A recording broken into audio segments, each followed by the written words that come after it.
Well, in Iraq, where the government is battling Sunni fighters from the Islamic State of Iraq and the Levant, 2 attacks have killed at least 36 soldiers. A convoy of new army recruits was targeted by gunmen in Anbar province, leaving 16 troops dead. North of Fallujah, a suicide bomber blew himself up next to a building where government forces were stationed, killing 20 of them. And another 6 soldiers and Shia militiamen fighting alongside them were killed in battles against Sunni rebels in Baquba.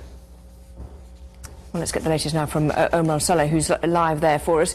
So bring us up to date there. We've heard this warning from Ban Ki-moon against airstrikes.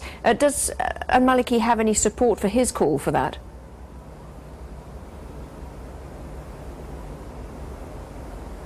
Yes, well, the Prime Minister asked his Foreign Minister to request the Americans to launch airstrikes. Now, President Obama was very clear about that the U.S. will take their time and think about it, and they will not take such an action. I think it's because they don't want to alienate any of the worrying factions here. This is portrayed by the government as a terrorist wave led by the Islamic State in Iraq and the Levant. Opponents of the Prime Minister say, well, this is a revolution against the Prime Minister made by different factions. Most of them are Sunnis. Now, the Prime Minister Maliki feels emboldened. He managed to stop the rapid advance that we saw over the last week. He sent more troops, and he's got thousands of volunteers to back his government forces. He's also planning on making a new coalition, a wider coalition, so to form a new government, because his eye is set on that office. He wants to secure a third term in office, and I don't think that he is under pressure. I don't think he will make any concessions right now, because we haven't seen any concrete steps from him or others that the Iraqi leaders will sit together and try and find a solution to this political crisis. Interesting, though, that there's not a huge amount of support overtly internationally for Maliki. I mean, there's a lot of talk of people kind of mentioning there needs to be a national unity government and whether he's part of it or not, which suggests that they perhaps think that he's actually not part of the solution. So is there any likelihood that that could be the outcome, that al-Maliki is going to end up being forced out somehow?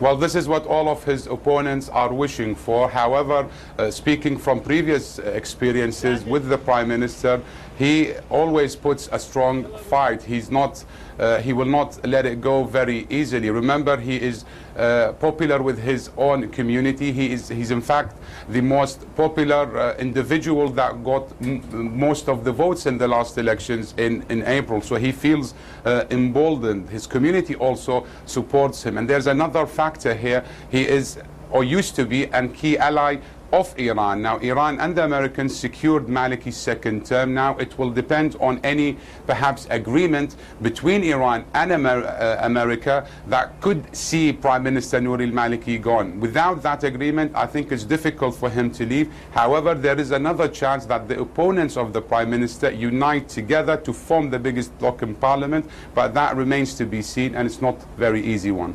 OK, Omar Saleh, thank you very much indeed for the latest there from Baghdad.